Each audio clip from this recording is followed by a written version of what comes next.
became addicted to fun. We would fight with our hands, never needed a gun. We would gladly chill in the house, play mom and daddy. The greatest feeling was when nobody could ever tag me. So happy, not being the last to be chosen, to run to the candy lady to buy us a frozen.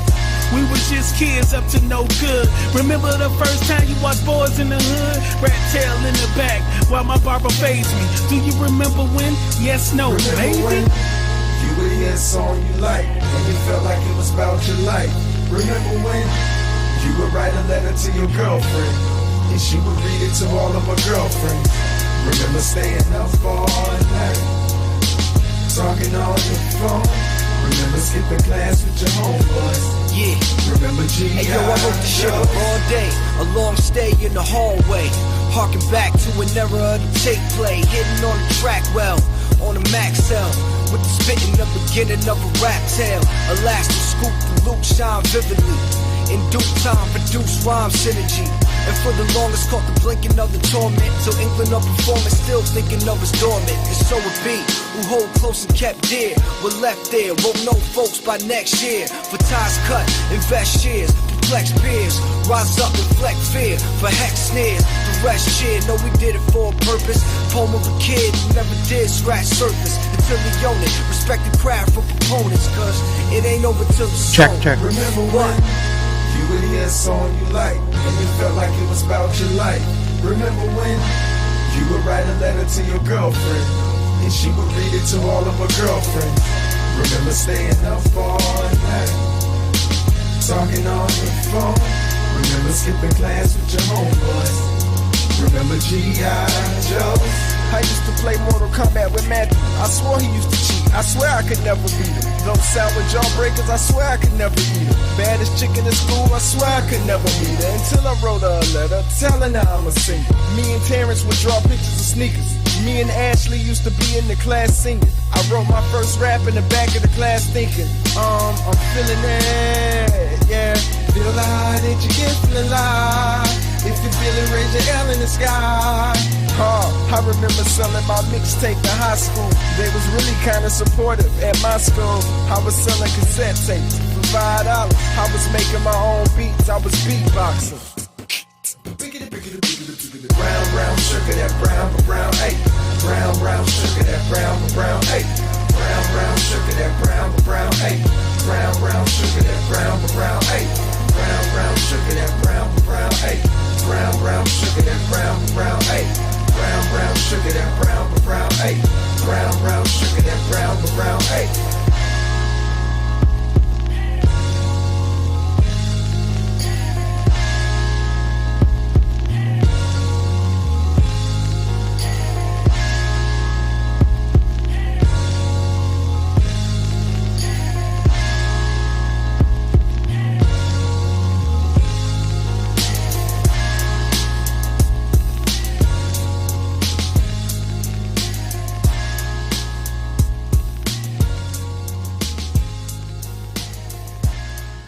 And what's up today? We're hitting it hard today, trying to get as much stuff in before this tropical storm, tropical depression, Isaiah, whatever how you say that, Isaiah, ISIS, whatever, it's coming our way. Hopefully it goes out to the west coast of Florida and we're all fine. But, you know, good luck for the people on the west coast if it goes that way. A lot to talk about today. Seems like I say that every single day. There is so much to talk about. Two things I want to discuss. First, people always ask me, why do you have that intro and why does it last too long? And I've said this before, you schedule something at 5:30 and of course people always straggle in after 5:30 and it's like, you know, you don't want to have to repeat yourself, which I wouldn't.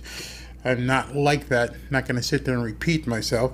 And then there's other people that, you know, just need to, like me, get your drink settled and get the party started and get everybody here. So I run a quick 4 or 5 minute intro just to get people here. And then on the replay, I'd go ahead and delete that. So if you ever miss the show and you want to see the replay, it's easy to do so and you won't have to sit through 3 or 4 minutes of music, which I love me some music. I loves me music. Well, so he did it. Oh, and the other, I said I had two things to say. And the other thing is I've been getting a lot of commentary, direct messages, and emails from people who do want to learn more as to how I set up my deals. So what I'm going to do, and here's how I'm going to break it. Not going to sell a course. I'm not looking to do anything like that. Been there, done that, got many t-shirts. Sold tickets, seats. People used to come see me talk. And now I'm not into that anymore. Now I just want to talk about things that impact the real estate market and how we all can generate money. But because so many people are looking for ways to make money in real estate, I think it's incumbent upon me to give back. And so what I'm going to do is make every Friday Give Back Friday. I'm going to show people how to do deals, how we do deals, how I structure them, how I get into them. What are the keys to doing a deal? I mentioned Grant Cardone the other day. I'll mention him again. I don't know if he was in one of our classes 20 years ago or if he's been doing it for 20 years. But one aspect, and I'll give you a tip right now. Never lowball the offer going in. Don't have to do that. If somebody's asking for $300,000, give them $300,000. It's easier to renegotiate once you're already in the deal. If you come in at $230 or $240 like they teach you at these real estate clubs, people are just going to rip it up, throw it away. They're not even going to pay any attention to you. They know you. They know that you've been through one of these clubs, one of these infomercials, one of these things where they tell you to come in at 75, 60% loan to value and just submit hundreds of offers, lowball them. And they're ready for that. That worked, 10 years ago. 10 years ago, I could put an offer in on a property, lowball the hell out of it. I even wrote some articles that there's no such thing as a lowball offer. Yeah, there is. Now, agents are wise to your game. So, give them the full price. Make sure you have the inspection clause built in. Do your due diligence and then come back with a request for a reduction. But be substantial. Understand that when you ask for that reduction, you got to have backup as to why you want it. So I'm not going to get into that today. Tomorrow we'll talk about that. So, however, some of the stuff that I will talk about today is indeed relevant to what I'll talk about tomorrow, because you're going to see a little bit about what I'm talking about. So just to give you a quick introduction, my name is Barry Cunningham. I am a real estate investor. I've been investing in real estate for 25 years. I'm now also looking to be a burgeoning real estate developer. I've done 1,000 plus closed transactions on either side. We've developed some condo conversions, but now we're looking at some opportunity zone stuff, and we're looking to work and deal with people who understand the nuances of today's market and what we should be doing to make money. Not afraid of that, not ashamed of it, and hopefully if you're watching this, you are too. I got a comment yesterday from someone who's like, "Oh yeah, it's the racial wokeness and people, it's wealth disparity and it's eye roll time. I don't want to hear about that. Not interested even this much in hearing you're complaining about the wokeness and how black people can't get ahead." Staring into the camera. Looking around here, I don't know if you can tell, but I don't have the afro anymore or anything like that, but I'm a black guy. And I'm telling you, dead on, stop listening to those kooks. You don't need reparations. You need to be prepared. You need to be prepared. Equity is always far better than trying to fight for equality. That's just the way it is. Get your equity. Get your equity game. So, let's talk a little bit. It happened. Usually we wait to see at the end of the month, July 31st, but today is the 30th, and last night, Governor Ron DeSantis went ahead and extended the foreclosure and eviction moratorium for yet another 30 days. And so when I saw that, I actually put in our promo today is, if you have a conventional rental, if you're someone who basically has a nice rental, you have to wonder at this point, is your tenant ever going to pay rent again? See, right now, I've been telling people, get the hell out of the housing business if you're looking to buy and hold and you're not getting a secure amount of money and you don't have a huge upfront downstroke by somebody. get out, but you may be too late. You probably can't get out. The widespread impact of the Rona, whether real or not, is scaring people to death. And because they're afraid, and these moratoriums are out there, they're pulling back with, alligator arms, T-Rex arms. They're afraid, and they're banking. They're recording cash. They want to make sure that the family is taken care of, with the FPL and Comcast and AT&T and the phone companies all making deals to not turn stuff off. People are sitting back with cash going, I have to ride this out. So let's talk about what happened last night, because it's not what everybody thinks. I know you've probably seen it on the news. I know you've probably heard it on Twitter or Facebook that he put out the moratorium on paying for or evicting people for foreclosures and for rent.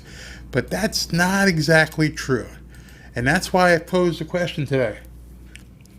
Will your tenants ever pay rent again? I mean, you really have to think about that. And that's not too far-fetched. Let me just tell you why. Most people are in 12-month leases. If last September 2019, you rented out a property and it goes through August 31st, the likelihood of you seeing another payment is nil. It ends on August 31st. Then you're going to have a problem with holdovers, because now this person isn't paying rent. Their lease is expired. That's a whole other problem that people haven't thought about. Holdovers. You still have to evict them. You just can't walk in, change the locks, and throw them out. They're holdovers. Then you've got people, just go ahead and do the math and reach back on the calendar. Let's say you rented out a property before the corona stuff hit, February. So now we know right now that even if the eviction foreclosure, suspension, moratorium, whatever you want to call it, is not extended, let's say on September 1st is the drop dead date. With the backlog of cases, it normally takes 30 to 60 days to go through an eviction, a normal eviction. So you're talking October, November. Let me ask you a question. Nobody's talking about this. Do you think any politician in his right mind is going to evict anybody during the holidays and as the election is coming up? Think about that. They're not talking about it right now. We might as well, and DeSantis might as well, just say, hey, listen, we're going to just extend this until January. We're not going to evict people during the holidays. We're not going to evict people in November, right in the middle of an election, where people, you have to understand, they check the barometer of this stuff, and they want to make sure that their constituents are happy. And people aren't happy right now. They're terrified. Even people who are working don't know what's going on. The ground is moving beneath our feet here in South Florida. We don't get earthquakes, knock on wood, but it feels like an earthquake. Nobody knows what's going to happen in the next 30, 60, 90, 120 days. Nobody knows. We have an election on November 3rd. That could be catastrophic one way or the other. It's going to be seismic for sure. There's no way around it. Doesn't matter who wins. Doesn't matter who wins on November 3rd.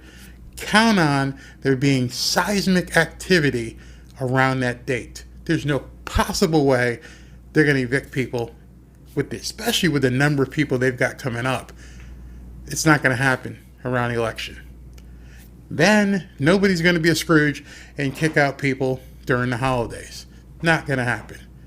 So that takes you all the way through New Year's, and you can bank on it. It's one of the things you can bank on it. So at this point, you have to realize that if you signed a lease on January 1st for 1 year with a tenant, and it would then expire on December 31st, more than likely, you are not seeing another rent payment.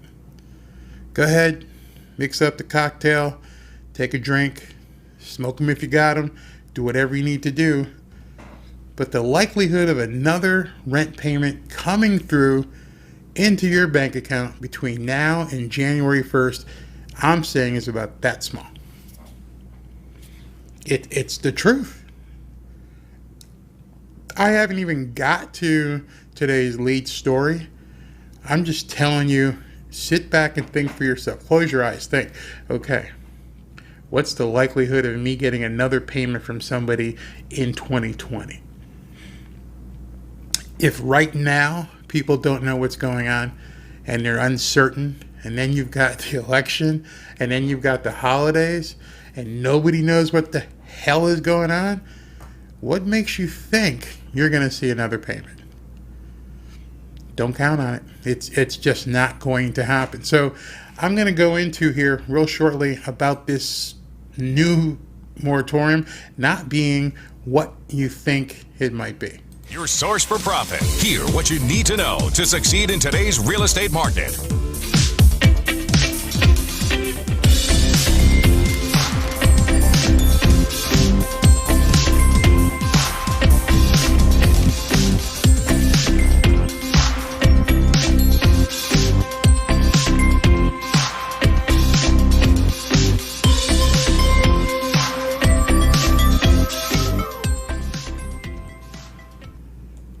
So Barry, if no one's going to be paying rent until the foreseeable future, at least beyond January in your estimation, what exactly are you talking about? Why are we even advertising for investors?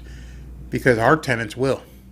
Because I know specifically, guaranteed, that our tenants will pay the 1st and 15th of every month on an ongoing basis forever, as long as their lease is in place. Know it for sure. I can guarantee our investors that that's a kind of quality investment that's stable. It's a smaller return than we used to expect. The 6, 7, 8, 9, 10% return now is great. Interest rates are very low.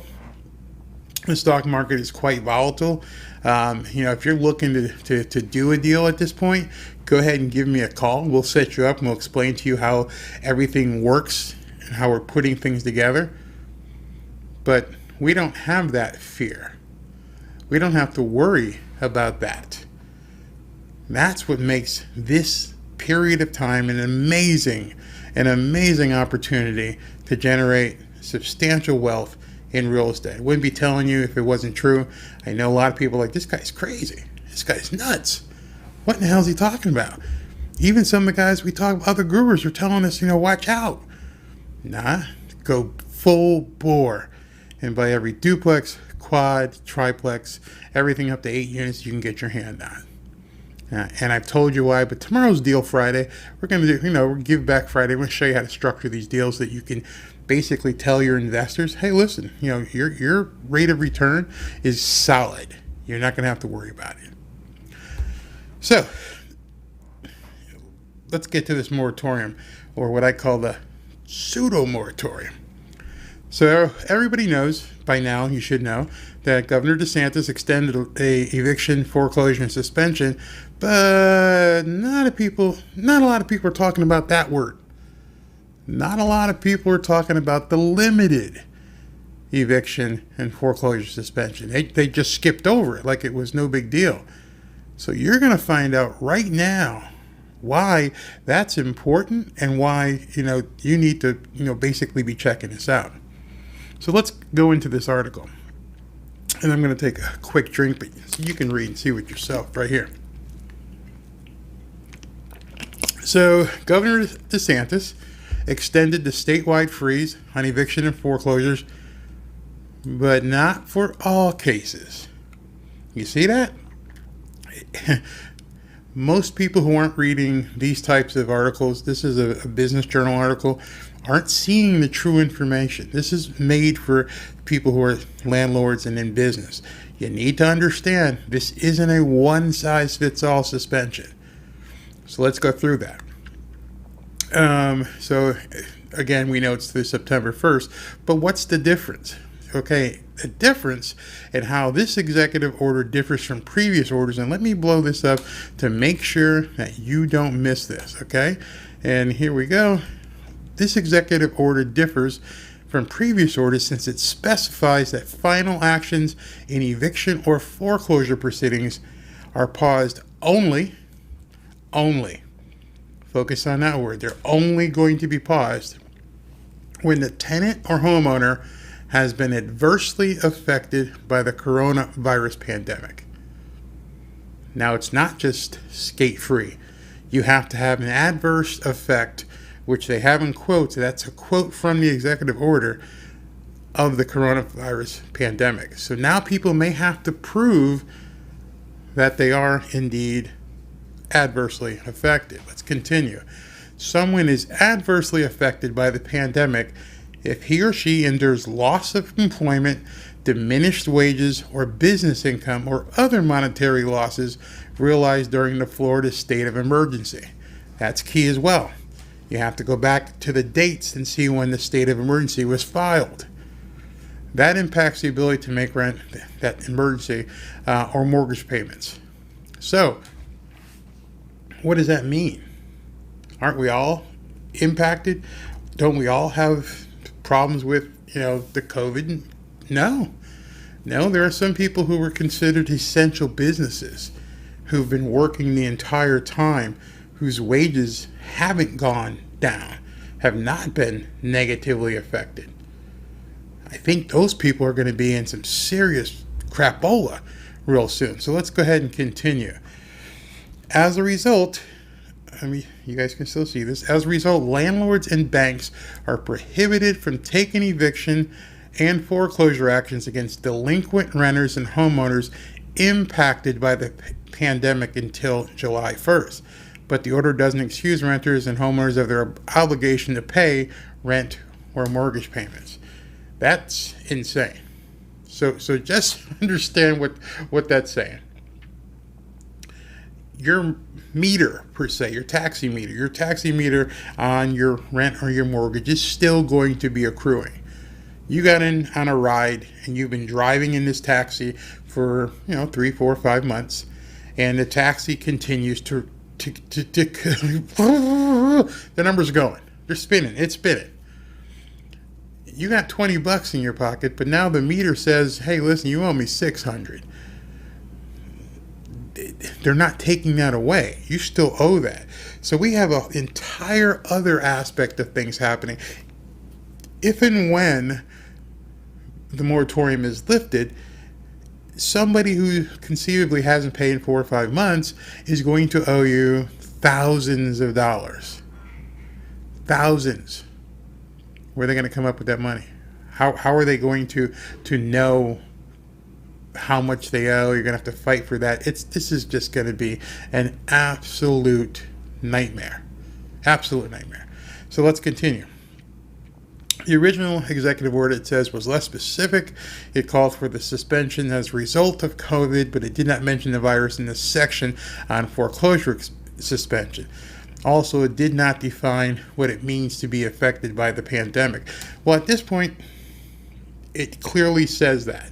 So that's going to be a bone of contention in some of the legal filings that we're going to see moving forward, which is going to be a nightmare, because now attorneys are going to allege that you weren't affected, and you're going to have to prove that you were, and you can just see the quagmire that lies ahead. So that's why I'm saying, and I really mean it at this point, that I just don't see people making rent payments again for the period of time at least through January. At least. I mean, who knows how long things are going to go on, but this is absolutely nuts at this point. And you can tell by the wording of this stuff that the legal people don't really know what's going to happen either. This is all virgin territory where, hey, listen, we've never been involved with collections and debt for pandemic times. What do we do with all these people? Okay, so we can't kick them out during the holidays, and we definitely don't want to kick them out during the election. So sometime in January, we're going to begin this backlog, and the meter's still running, and we already know they've been adversely affected. because you put it in the order. So if they're adversely affected going into the eviction, then how in the hell are you going to have lawsuits where people are going to try and reclaim what's been the back owed? How? How are you going to put a judgment and actually put people in debtor's prison when you just admitted in an order that they've been adversely affected? You see that they haven't really thought this out, that this could be a complete clusterfrig. A complete clusterfrig. Defense attorneys are going to love this. In fact, we're going to be talking to one of our attorneys who is beginning to do lease workouts, and he's going to explain that, because at this point, I don't think we can go through a true eviction court anymore. I think Chapter 83 in the Florida statutes is going to have to be rewritten. There may have to be a complete different docket, different court, even hearing these cases. I'm hearing information about that as well. This is going to be nuts. So, as you read here, attorney, Deborah Moskowitz here, she says that many eviction and foreclosure proceedings initiated before the pandemic. So this is January, February, were put on hold due to the original executive order. That contributes to a backlog of cases in the court system. I don't think any of these circumstances would have changed due to the pandemic. Those should be allowed to proceed. Sorry, I don't care what you think, they should be allowed to proceed. Obviously, she's working for landlords who are like, hey man, this was beforehand. But, sorry. So if they had a backlog that they haven't executed upon before the pandemic, what in the heck do you think is going to happen after the pandemic? How bad is it going to be? So further on down the article, it says, we are expecting a wave. The order is important because South Florida economy continues to feel the effects of the coronavirus pandemic, which shuttered business, led to mass furloughs, and yada, yada, yada, yada, yada. We saw unemployment go from 3% to 11%. So it tripled by, you don't have to be a math genius. I'll help you. Almost 400%. From 3 to 11, that's 3 times 3 is 9, and then you got a couple more, so about 3.5 times, 350%. What in the hell are we supposed to do with that? Nobody knows. This is probably going to be something where people just don't know what's going to hit them. It's crazy time. But as we go further, I'm going to show you tonight why that's not a bad thing at all. So I'll be back in a second. Your source for profit. Hear what you need to know to succeed in today's real estate market.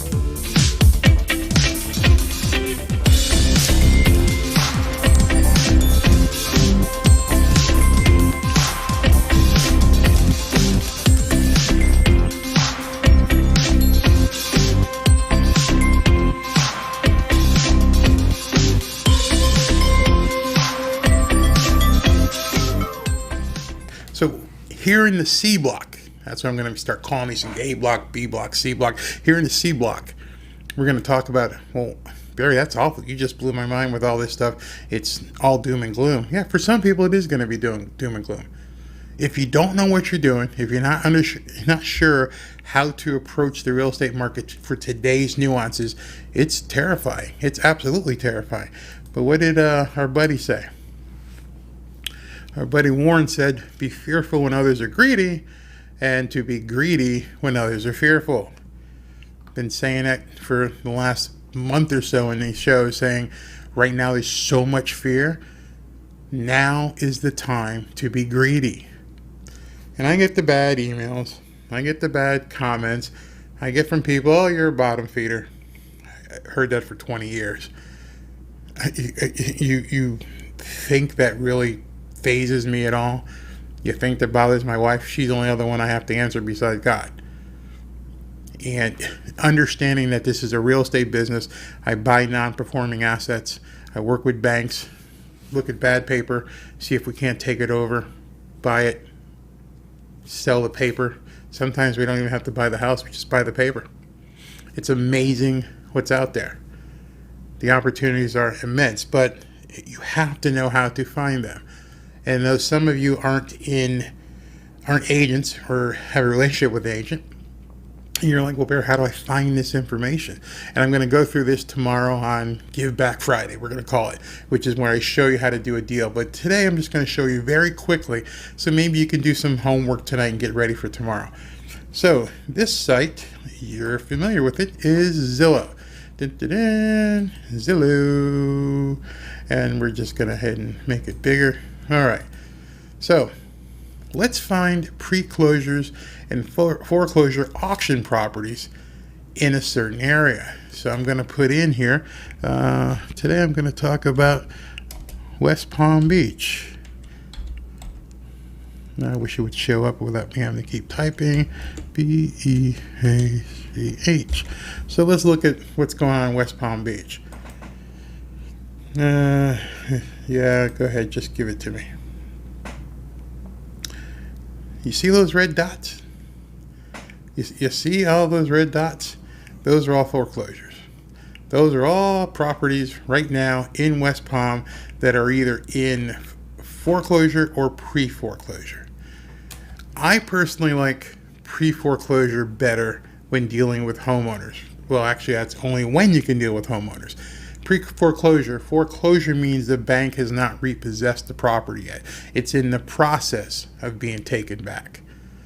Normally, I like that because people who are in foreclosure, in the process of foreclosure, have to move. They got to get something done. They got to make sure that, they don't lose whatever equity they may have, that they maybe get a few bucks to move on. But right now, we just talked about it.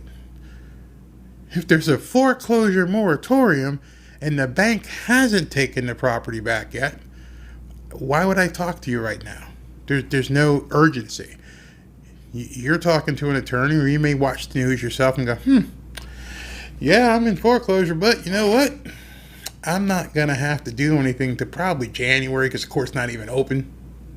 So me coming to you and saying, hey, Mr. Smith, let's cut a deal so I can get you out of foreclosure. Yeah, maybe I'll show up. Send me what you got. That's not where I want to be. Not right now. So you have to be able to look at both sides of the coin and understand where your bread is buttered. Normally it's pre-foreclosures with people who have an existing auction date, but there's no auctions happening. Nothing is happening. Nobody's doing anything. So where's the money right now? With the foreclosures, properties that have already been repossessed by the banks. And they really need to get rid of this crap, because if there's an entire backlog of properties coming in the system that they can't work out and do any forbearance agreements, and they can't make this thing happen, they're already sitting on dead inventory. These are the properties right now, if they're owned by the bank, you need to be focused on. You need to zero in and say, wait a minute, this is owned by the bank. So if you look here, just even on Zillow, not even on MLS, if you look in here, you see the red dots, you see these, those are foreclosures. Here's a pre-foreclosure. So you can look in here and find something that's already been taken back by the bank. And you can look to cut your deal. Like I only like single family homes. I'm not interested in the condos, and I'll look at some multifamily, obviously. And I don't want a townhome. Don't want to deal with these HOA nut jobs. And so now, here I go. Now I'm looking at properties that have been taken back by the bank, most likely. This one here is a pre-foreclosure auction. Sometimes the dates here aren't correct, so you got to do your due diligence with that. And here's another pre-foreclosure in Caribbean Boulevard. Notice I'm not talking about the prices. I don't care what the prices. Don't care what they've listed them at. That's what I'm talking to you tomorrow about. Give them $335 for this property. Throw in a contract and do $335. Yeah, that means absolutely nothing. It means absolutely nothing, because once they accept the offer, and at that point, you can say, hey, listen, now I've got 10 days to do inspection. There's a couple of things that are going to happen I'll explain tomorrow. But those things that are going to happen in that 10 or 15 days is where you make your deal. That's where you make your money. You have your group of people descend on this property, and just don't miss tomorrow. If you miss tomorrow, you won't understand what I'm talking about. But I don't care what their asking price is. Neither should you. Go ahead and make the offer based upon what they're asking. Do your due diligence. Go back in for negotiation. All these things here, 4.3, $360,000 on 30th Street. You kidding me? Man, I think that's in Northwood, and that might even be a wood house with stucco. Not even looking at wood houses, but they're pricing it accordingly. This one they didn't even bother putting the price up. Here we've got something. It's a board up. We got a board up here. We got a full board up with one picture. You got a 4.2 with 1,879 square feet. That's 77,860. Zillow doesn't know what to do with it because their estimates all screwed up. There's something I'm going to look at, because I know right now it may be pre-foreclosure into an auction, but at the same time, there's nobody living here. This is a deal. When you see things like that, and I'm sure there's other investors who have looked at it as well, but they're looking at this at 77,860, and they're thinking, much lower can I get? Screw that. I'm going to give you 77,860. You want 77,860? You're going to get 77,860. At least on paper. So that's what we're going to talk about tomorrow. I'm going a little bit long here. Man, I guess this 30 or 45 minute show is actually going to be a lot longer coming up real soon. But you can just look here and see all these different properties. You love it. Here's one for 3.3 with 1,700 square feet. This one looks great. I doubt this is still with the bank. It looks like there's wood up top. So you have to look at these things. And when you see these things, you have to wonder, was this a permitted, addition on top? Those are all things that you have to dig in. And I'll probably show you more with Fort Lauderdale because it's a lot easier to navigate to show you what the problems are on a property. But man, here's a gorgeous property. Hey, you guys living in New York trying to come down, you want to see what you can get for this property? This one here is a 5.4 with 5,500 square feet for $809 they're asking. Sounds like an expensive house, but you don't know what it's worth. You don't know what you can get it for. That's how you make your money. Now, these are all with single family houses we've looked at. These kind of properties are different. You can get yourself in great deal, or you can get yourself in trouble. It all depends on how you work the deal. Excuse me. But look at this one, man. Now we got a $1.5 million property that somebody lost. They're going to go from the high end of the spectrum to the low end of the spectrum, and it looks like it's right near Flagler, right near the water. So this is right downtown West Palm Beach. That's something you want to look at, see what it's like. It's a high end. It's going to be a tough one. But it's also tough for the bank to sell. But there's people out there looking for those type of properties. It all depends on what your buyer list looks like. It all depends on who you've cultivated and what they're doing with the different deals that you're putting in front of people. So come back tomorrow. Please come back tomorrow. And let's talk about doing some deals. Let's talk about how we structure our deals. I can put a deal in front of you like I did yesterday and show you specifically. And I'll do a quick title search on a deal. You could send me an address, and we'll look to do something. But understand right now, with what's going on with the foreclosure and eviction moratorium, this is a gold mine. And I'm stressing it to you right now over and over and over again that we are in the middle of a gold mine, and I want to help you make some money. And that's what Give Back Fridays are going to be. You know what I should call it? Flip Fridays. Yeah, Flip Fridays, because everyone's into flipping homes. We're going to have Flip Fridays. That's going to be the word for it. And I'm going to show you how to flip a house. And every Friday we're going to spend, 35 minutes, an hour going through on how to find a deal. Don't miss Flip Friday. See you tomorrow. Your source for profit. Hear what you need to know to succeed in today's real estate market.